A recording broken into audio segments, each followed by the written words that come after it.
You are listening to the ChitChat Cafe on the Artistfirst Radio Network. Let's get back to your hosts. It's Lisa and Betty Ann.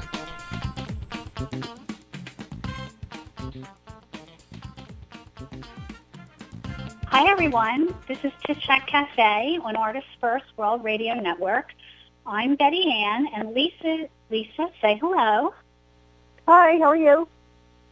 We are. Yep. Oh, well, we're so excited. We are looking forward to New York Fashion Week, which is coming up shortly, and we have one of the most spectacular guests of this. She is well known by everyone in the modeling industry. She's an African-American model, actress, businesswoman, philanthropist, author, and the first black model to grace the cover of American Vogue in August of 1974. I'd like to welcome Beverly Johnson. Hey, Beverly. Hello. Hi, this is such an honor to have you. Thank you for having me. Well, we're so excited. We're so excited to have you on our show.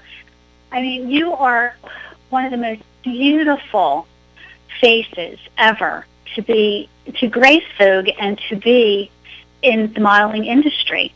Can you please tell our listeners a little bit how you got started? Oh dear. Yes. You mentioned Fashion Week, and I am the official kickoff party of the Fashion Week, where I'm launching my memoirs, The Face That Changed It All, with Atria Books, which is the division of Simon & Schuster. I say all that because it talks about my childhood and the 70s and 80s. And in that memoir, I speak about how I get started, how, you think you're going in one direction, and I thought I was going to, go to college and become a lawyer, and then all of a sudden I'm in New York and I'm modeling. And it's a very interesting story, and I really get into the details of it. But it's just one of those stories, I think, where you have to say yes to all the possibilities and yes to the opportunities that come your way. So if it wasn't for that one particular woman in Buffalo, New York, who I worked at a clothing store, which I had never done it before. My mother made me do it because she wanted, I needed clothes for college. And it was this persistence of this woman in this boutique in Buffalo, New York, the Ginny shop on Main Street, that kept talking about me becoming a model, that planted the seed. I had no idea what modeling was at the time. But needless to say, that's basically how it started. Wow. It's the things that you hear about the modeling world. I was reading a little bit about your bio, and you talked about how you were bullied as a young child or as a girl in high school, and you said how that helped you when you got into the modeling world. Do you want to just talk about that just a little? Yeah, if bullying can be a good thing. I mean, kids in junior high school, it started in junior high school, pretty mean. And I was bullied, and I was fortunate enough to, have a best friend and I. It was kind of us against them. But I was a very kind of introvert as a young, I had all those markings of, the ugly duckling, so to speak. But what happened was I learned how to stand up to the bullies.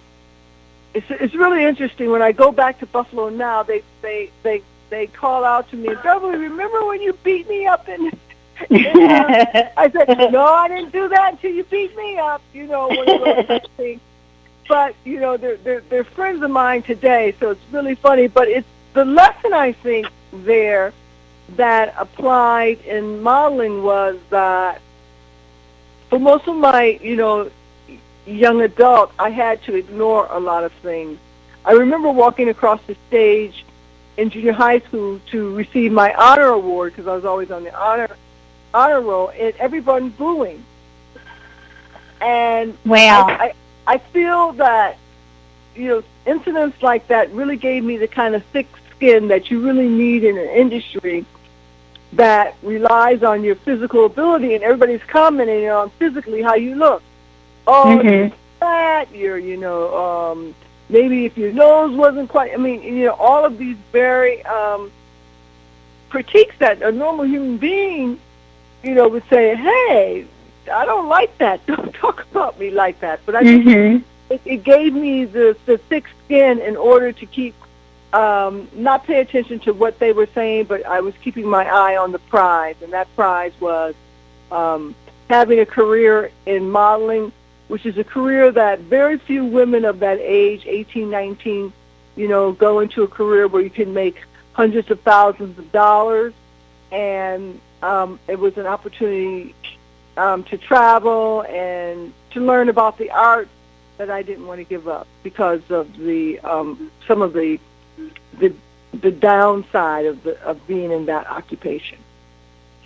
Oh yeah.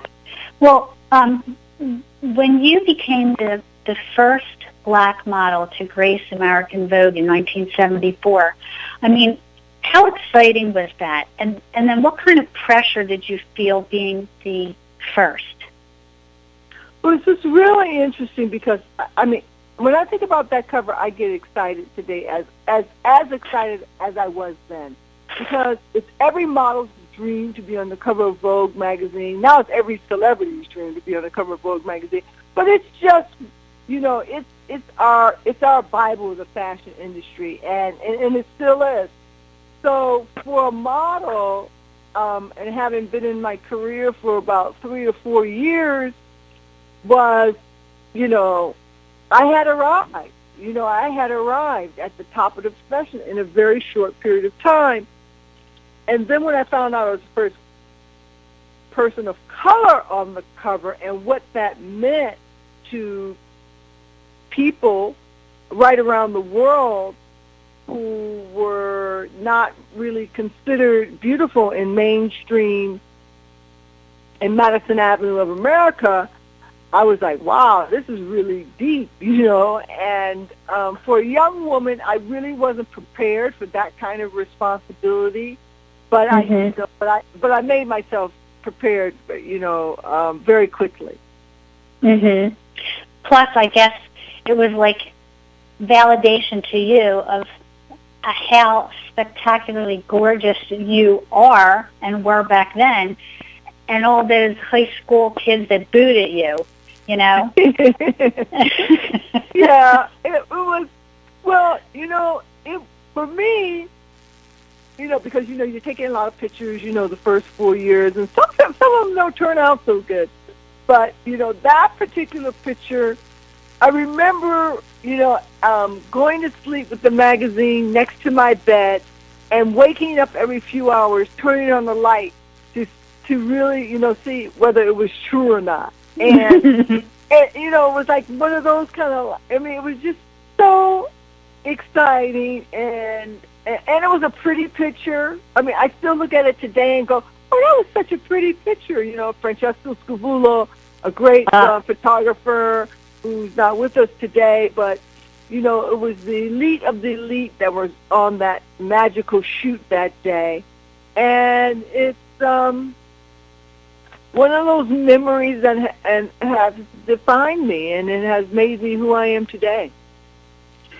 Wow, it's just amazing. It's just absolutely amazing. You have had such an exciting life, and I'm sure you've had so many just over-the-top exciting things happen to you. Is there, anyone in particular that sticks out in your mind that you can share with our listeners? Well, it was so many. That's why at first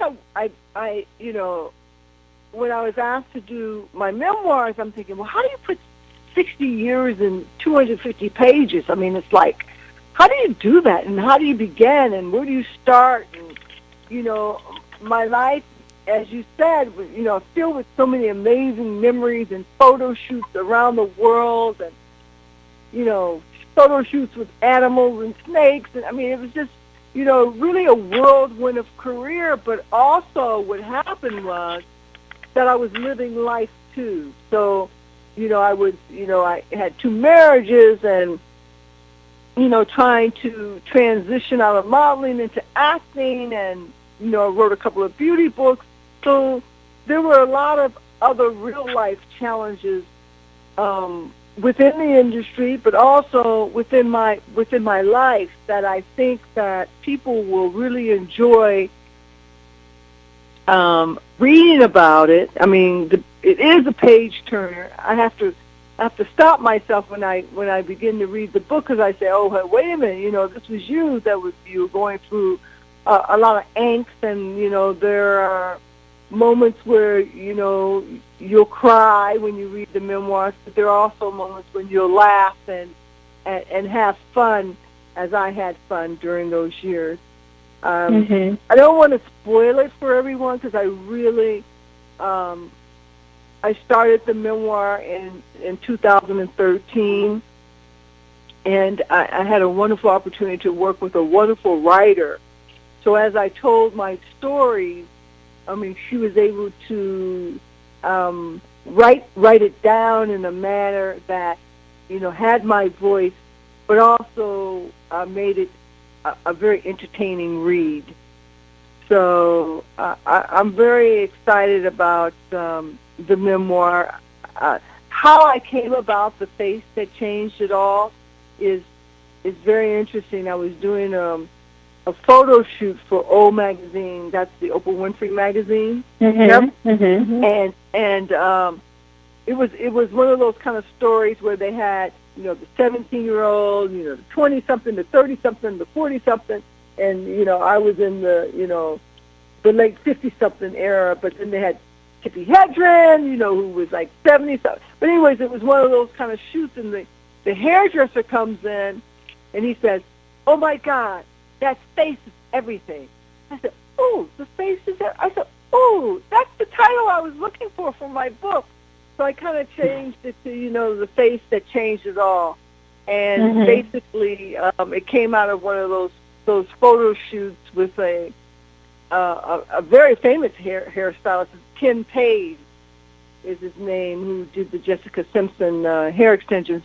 But at any rate, it was from that photo shoot that I came up with the title for the book. And being that, I did break that color barrier, and that so many other models, came up, after me, the Tyra Banks and Naomi Campbell's and, all of the ladies that came after me on those cover of Vogue magazine. Our first lady, Michelle Obama, from Oprah Winfrey to Beyonce, who's on the cover of this month. It's great to know that in that illustrious name of people that I just stated to you that I was indeed the first.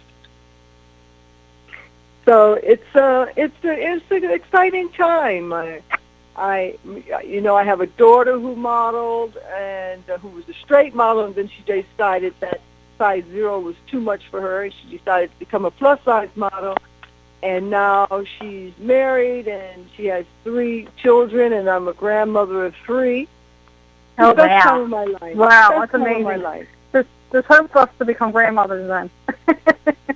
Oh, I love it. But they don't call me grandma, of course. They call me What do soft. they call you? Give us a hint. Soft. Like soft and then tough. I don't know how I came up with it. Don't ask. But my daughter didn't think they would be able to say that. And I said, oh, yes, they will, because I won't answer to anything else. But anyway, so they call me Soft. So cute. Well, I want to ask you, I want to hear about the Studio 54 days. Did a lot of dealings go on in there, like model Oh, my God. It's all true. It is all true. Needless to say, I was only there one time. You know, I say I went once, but I stayed 3 days. It was crazy. I mean, I had a career to have, but everything that they say about it is absolutely true, and it's really wonderful how people are really fascinated by that era. You know, I feel very fortunate to be a part of that era with, you know, the Andy Warhols and the, you know, Bianca Jagger and, you know, Jacqueline Onassis. I mean, it was a very interesting era. I even knew then, as a person that was a part of it, but I was more like, you know, a fly on the wall type part of it, that that people are still very interested and enthralled by that era. I tell a story in my book about Elizabeth Taylor and I, and all these amazing, you know, people that we were all in this little bubble in New York. And, you know, the goings on in that era is fascinating to people still today. Wow. I'm jealous because I would have loved to have been there. I mean, just the stories that you hear, and sometimes there'll be something on television where they'll have like a little show about Studio 54, and it's like, oh my God, you know? Yes. So cool. Yes, it really is. And cool. as a matter of fact, they're already speaking to me about doing a film or a mini-series about the face that changed it all, about my memoirs, which is... Oh, that's exciting. So we will... Who would you want to play you? I don't know. I know a lot of the other characters could be, you know, pretty well-known actors, but I think because I was 18 or 19 years old, and I'd like to see, you know, someone that's not discovered yet come in and it'd be a big breakout role for her. That would be cool. Whoever that actress would be. Who knows? Do you get starstruck by anyone? Oh, I get starstruck by everyone and anyone. Because, you know, I realize, you know, since being out there since 17 or 18 years old, how difficult it is to, you know, the art. And, you know, because it's not, well, you know, it's, you know, having a career and doing anything is challenging. And that's what's so wonderful about work and working, you know, because you're putting your all in all in order to not only make money, but to gain some kind of recognition. But I do feel that, you know, the celebrity, the artist, the actor, the model, and even to some extent the athlete, you're kind of beholden to the approval of others.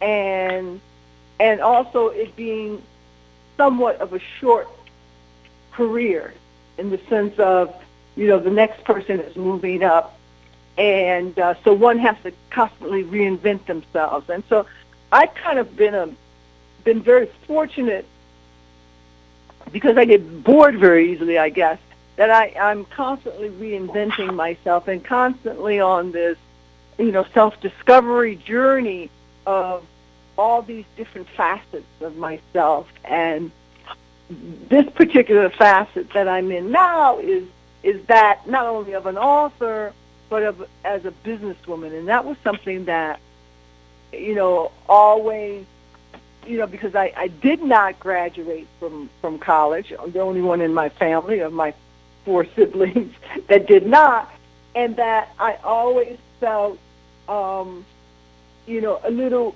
afraid of that world, because I didn't know if I could do it or not. So that's exactly what I'm doing. I do everything that I'm afraid of doing. So I'm I'm a businesswoman now. It's been an amazing journey and very arduous and hard. So what happens with that is that I have, a hair extension line and a line on the internet, and also within that we're introducing a mineral makeup line, and then there's the social media, or we call it the media silo of our business, and that would be the book and the television show, and also the making of The Face That Changed It All into a miniseries and a movie or a movie. Wow! So that's where I am now in my life. Besides, enjoying my family and my grandchildren, and also all of this amazing work that I'm doing with people with Down syndrome. I have a niece that has Down syndrome, so I'm the international spokesperson for the Global Down Syndrome Foundation, and which has been just wonderful, where we give this big fashion show. Everything that I do, I have the kids in the fashion show, and I also sit on the board of Barbara Sinatra Children's Center out here in the desert where I live for abused children. And that's very rewarding for me to work with these kids, a lot of them and most of them sexually abused from 6 years old to 12-year-olds. And we do a lot of great self-esteem programs and fashion shows. So my life is full, and I couldn't be happier. Wow, you're just an amazing woman. I mean, you have so much going on, and you're gorgeous. You help people. I mean, you're outstanding. I'm just kind of like starstruck right now that I'm talking to you. I'm surprised words are coming out of my mouth. I have a question. This is good for us and for all aging. How do you keep such a positive attitude, and you look wonderful? Because aging can be depressing. Our kids are getting big, and everything starts to sag. Like, how do you keep, you look fabulous. Like, how do you keep that great attitude? Well, I really think, I like to say my soul is aging gracefully, and everything else must stop. And I really feel that as women, we have so many roles. I have, my mom has Alzheimer's. We have aging parents, and then you still have your children, and then your children are having children, and the family, the career. I have a wonderful man in my life, and I think what tends to happen with women, we tend to really put ourselves last. In a sense, and that we're never priority. And then if we are a priority, we just veg out in front of the television. That's just my favorite thing to do. I'm just like everybody else. But I have found that I force myself to take care of myself. I mean, like, I don't like sitting in the beauty salon and having my nails and manicure and pedicure. I can't think of anything that's a bigger waste of time, but I make myself do it. You know what I mean? I make myself do it. And once I do it, I'm like, look at my nails, like, oh, that's so nice. But before that, oh, I don't need it. Nobody's going to be looking at my hands. Oh, I'll do it myself. So I feel that one of my tricks, and I don't know if anybody else is like that, is that I literally force myself to, like, today is Monday, okay, I'm going to have 1 week of clean eating. Clean eating means just not all the stuff that you normally do. And I force myself to do it. In the first 3 days, like, what am I doing this for? And, life is too short. But after I do it, I feel great. So I think that's the for me, that's the trick into taking yourself and forcing yourself to do the right thing for yourself. Well, Beverly, you are such a fascinating woman. we've enjoyed so much talking with you. Lisa and I, we go to New York often, and maybe sometime we could have a chance and meet up and say hello. We would be like thrilled to ever get a chance to do that. You're awesome. But we'd like to thank you so much for coming on our show, and we look forward to reading your book and hopefully seeing the movie or miniseries soon. Yeah, please. I encourage you and all your guests to go out and get the Face That Changed It All. It's a very easy read. I'm sure you'll be up all night reading it, and also, you know, I'd love to have that cup of coffee or one day in New York, and see if we can just, you know, continue the conversation. Sure, that would be great. That would be great. Well, thank you so much for joining us, and it's been a pleasure, and it's been an honor. Thank you so much, Beverly, for joining us. You're very welcome, and thank you all. Okay, bye-bye. Good night. Bye. Bye.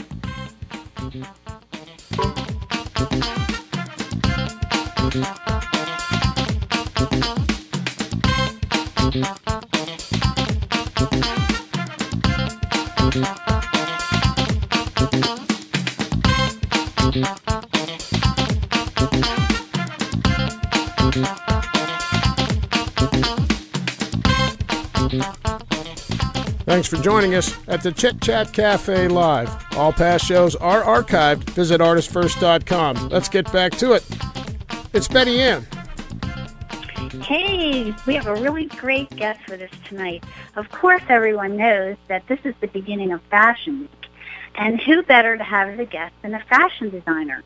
Tapti Tapan is a designer and owner of Soul by Tapti Tapan. I'd like to welcome Tapti. Hi. Hi, how are you? Good, how are you? I'm so glad you could join us tonight. This is just so awesome. You have to tell our listeners, first of all, a little bit about your background, because I'm sure they would love to know. Sure. My name is Tapti, and I am a graduate from Fashion Institute of Technology with a degree in fashion design and fashion merchandising. I specialized in current scene dresses when I was in college, and after I graduated with my degrees, I worked for corporate companies and design houses like Pesa Winter Couture, Ralph Lauren, Jones New York, Victoria's Secret, and I opened my own company, my own collection of cocktail dresses for career women who like to go out and be adventurous and feel like a goddess and tap into their feminine side. So my cocktail dresses are all for adventurous night out, for elegance, and for comfort and style. And I've seen them, and they're beautiful and unique, and just, you know, you're so creative, beautiful collections. Now tell our listeners about your collection in your upcoming fashion show, which is tomorrow night.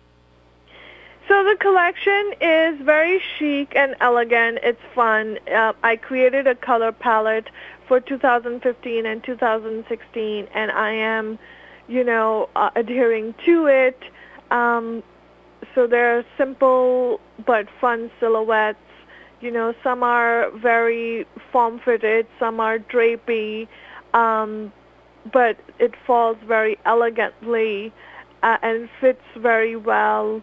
Women who are used to, wearing career ensembles, they can take off their black jacket and put on a fun dress and still look elegant and, feel themselves when they're out. So basically it's, cocktail dresses, but you can wear it for semi-formal events and formal events and to brunches and to rooftop dinners, things like that. The very swanky New York scene, beautiful dress to wear for something like that. What is your color palette? Well, the color palette consists of some hues of purple, grays, charcoal gray, heather gray. There are, the Victorian red, emerald green, the wine color, which is very, very in for fall. So I'm incorporating that as one of my pieces. There is the yellow and there is the orange, which can transition from spring, summer to fall, winter. That's how my color palette is. Okay, all right. Now, when you create a piece, what is your inspiration? What type of things do you look at and that inspires you to create one of your dresses? Well, the inspiration is definitely cocktail. By cocktail, I just don't mean, you go to a bar and buy a cocktail drink, but by cocktail, I mean something that sparkles. It's a blend of emotions. It's a blend of textures, fabrics, different colors, different silhouettes. So it's a blend of different things, and not only things, but also emotions. Like, how do you feel today? You are having not such a great day, but you put on a cocktail dress that has a little bit of sheen and sparkle, and it fits you well, and that makes you from not feeling so good to fantastic. Absolutely. Now, you have a fashion show tomorrow night. Do you want to tell our listeners about it and where it's located and if they would like to come or where they can purchase tickets? Sure. So the show is, this is a new location for me. It's called LMHQ, Lower Manhattan headquarters on Fulton Street. The address is 150 Broadway on the 20th floor. The event starts at 7 p.m. and goes into 10:30, 11 p.m. The runway show is scheduled for 9:30. It's going to be different. The tickets are at the door $40, but if you buy them today online, it's $30. There's complimentary wine and a pair of earrings that I'm, giving out, as I also design cocktail jewelry and earrings with a little bit of dangle, a little bit of sparkle, just to, dress up anything that you want to wear or aspire to wear. Even if it's a T-shirt, you can dress it up with my pair of earrings. Yeah. That sounds great. Wonderful. I know I'm going to be attending, and I'm looking forward to it because I just love seeing the beautiful clothes. It's just amazing. Well, now, Tapti, our listeners, they're going to be able to see the link for your fashion show on our website. So, did you want to give the link now over the air, or is that something that they can just look at our website? Well, they definitely can look at your website for sure, but if you want a link to purchase the tickets on Facebook, you can go to my Facebook page, Soul by Tapti Tapan. There is a link for tickets. The tickets could be purchased on Eventbrite, and it will tell you how much it is, and, it comes with a complimentary wine, a pair of earrings, and I'm sure you'll have a great time. Okay, that's awesome.